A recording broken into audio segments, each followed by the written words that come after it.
She was last seen outside of her home in the 100 block of Ben Hill Road, which is located in the Beach Creek community of Hawkins County. A family member reported her missing to the Hawkins County Sheriff's Office at approximately 6:30 Tuesday evening. From what my wife has told me and stuff, her and her mother and Summer were planting flowers by her grandma's trailer, which is about 20 feet from the house there, real close to the house.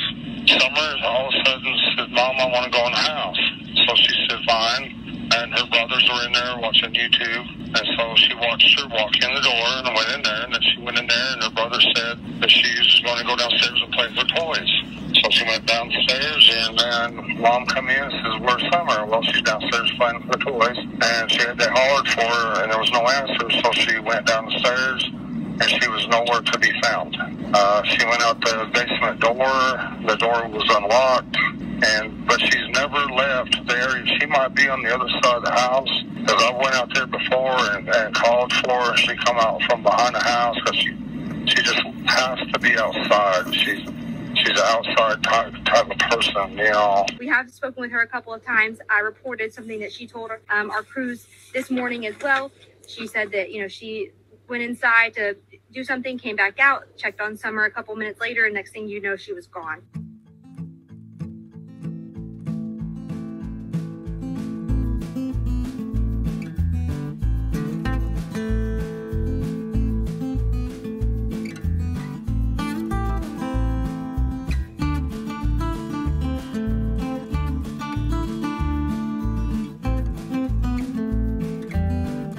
Both of her parents say that they believe someone abducted her. They have both said that. However, they say that Summer also is never it's not like their child to just walk away. Me and my mother and her were planting flowers. And we went in after we got done washing our hands, and she got a piece of candy from Grandma. And she wanted to go back over and see her brothers. And I said, okay, and I walked her all the way over to the porch, and I watched her walk into the kitchen where the boys were watching TV. And I watched her walk in there, and afterwards, when she was already in there, I walked over and said, "Quiet," and he looked at me and I said, "Watch Sissy, I'll be right back." And that's when I walked back over to my mom's. Okay. And I was fixing her brace and stuff like that, and I said, "Well, Mom, I gotta go back over with the kids." And that's when I come back up into the house. And I asked the boys where their sister was, and they said, "She went downstairs, Mom, to play with her toys in the playroom." I said, okay. Went over here like this. So this is where the stairs are. Okay. It's actually down under there. Oh, down into her bedroom. Our bedroom, and then hers is on the other side. Oh, okay, in the basement. Yeah, in the basement. And I yelled downstairs for her a couple times. I said, Summer. And she didn't. I listened for a minute. I didn't hear nothing. Which was unusual, because usually she always answers me. And so I went down there to check, and she was nowhere in sight. She was just gone. Every day I go through the pain of what if this, what if that, what if I did this right, what if I did that right, what if I walked out there with her, what if I did this, what if I did that.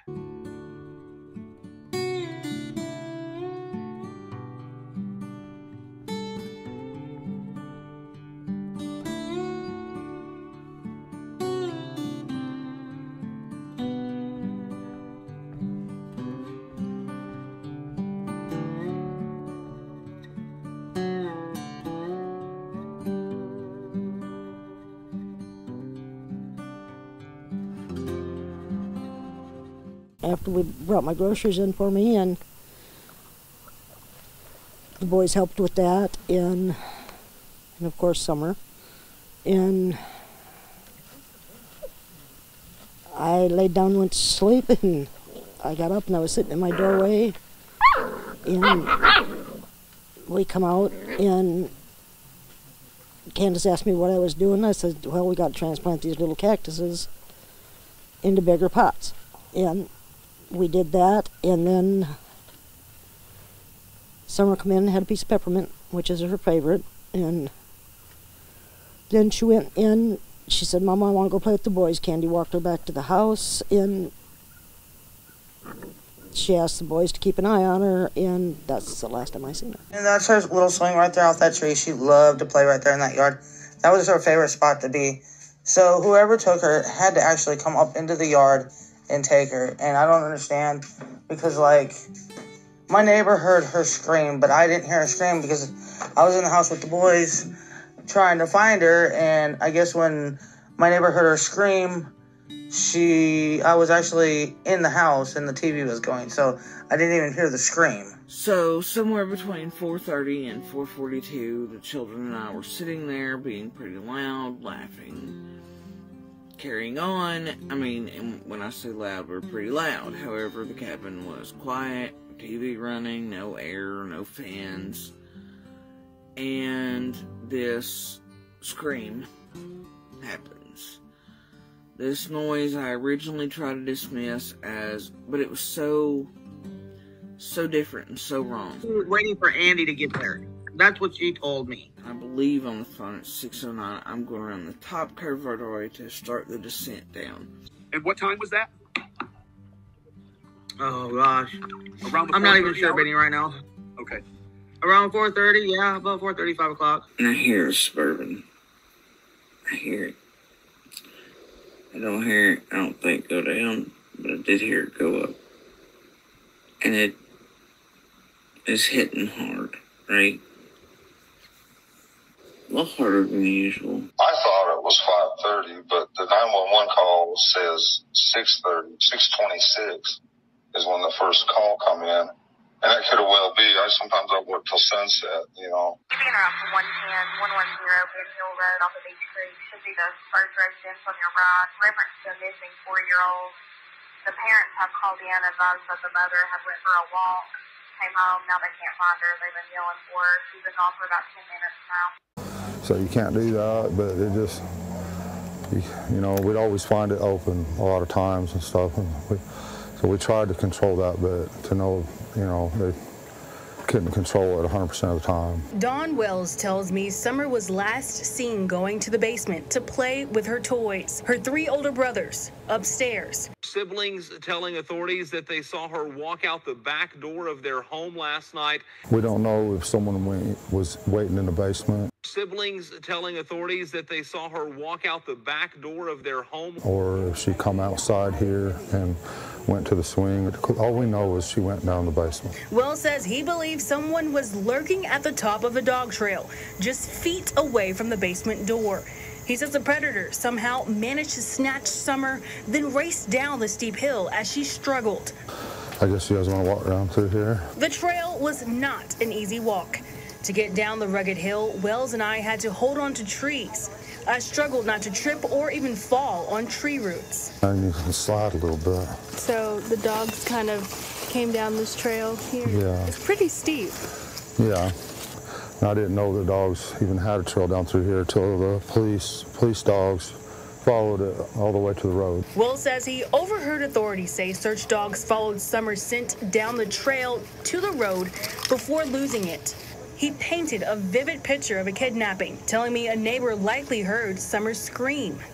I think whoever grabbed her probably had her mouth covered, and I think she was gasping for air by the time she got down through here somewhere because our neighbor heard a scream, a really funny scream. I think they just carried her to a vehicle and threw her in there and took her somewhere far away from here.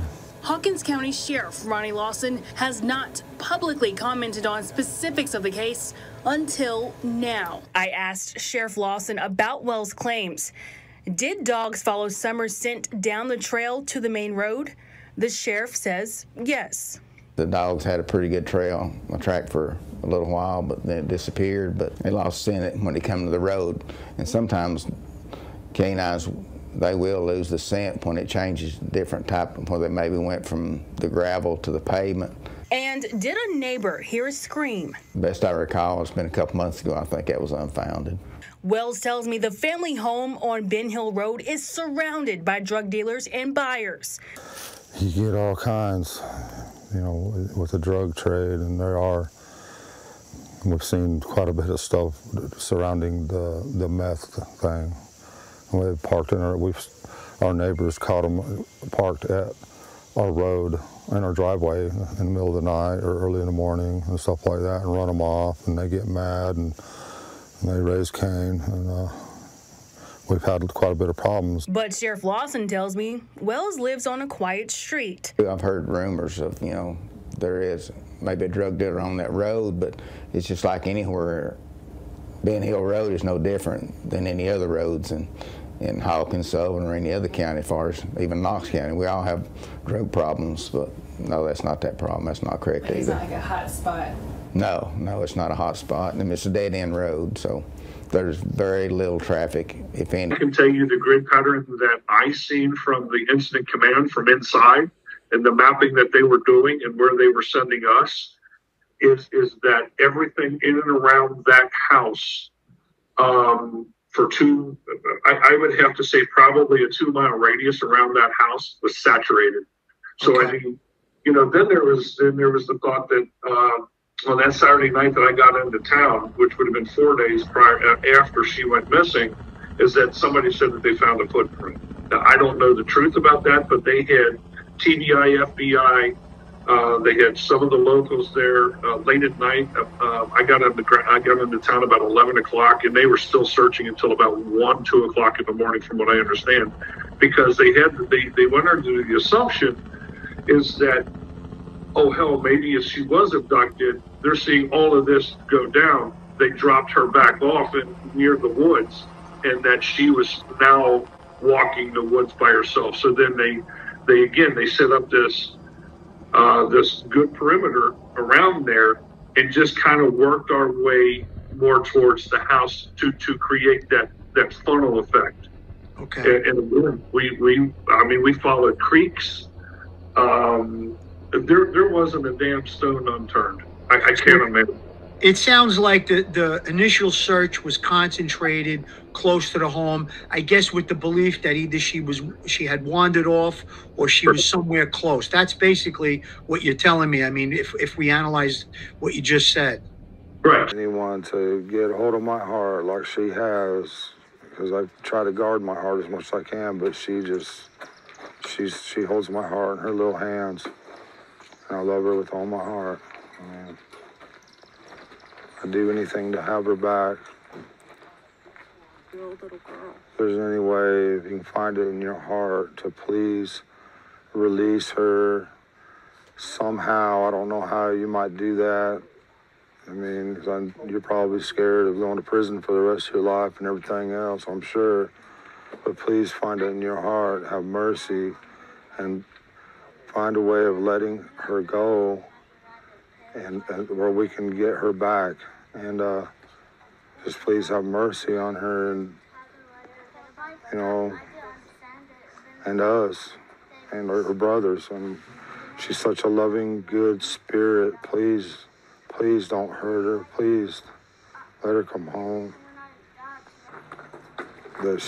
My biggest fear is, her being tormented or locked in a dungeon or basement or something, because she loved to be outside all the time. That was her, unfortunately, her downfall. 'Cause a lot of times the boys would be inside and we'd be like, "Where's Summer? Why'd you leave her out there alone? Go get Summer now." And that's happened over and over again. And we'd come out and she would always be close by, but we was always coming up. She had to be outside. She was an outdoor person. My youngest son is a daredevil. He'll jump off the roof of cars and stuff like that. Or is she more like, let me play with Barbie dolls and not get hurt? No, she's a tomboy. She liked to, she'd be on that swing all the time and stuff. She liked to do things. She was a tomboy. But for a while there, she would run off, and at church, she would even, play that hide and go seek thing.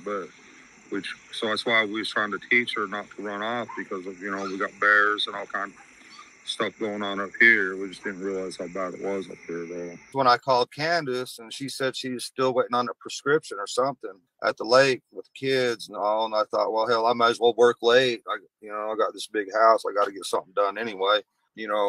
I'd say about 30 minutes after my buddy left, that's when Candace called me with that frantic phone call that she couldn't find Summer nowhere. So I threw all my tools in the back of the car as fast as I could and got on the highway, and I called 911 myself, and they transferred me from where I was, Jonesboro, to Hawkins County 911.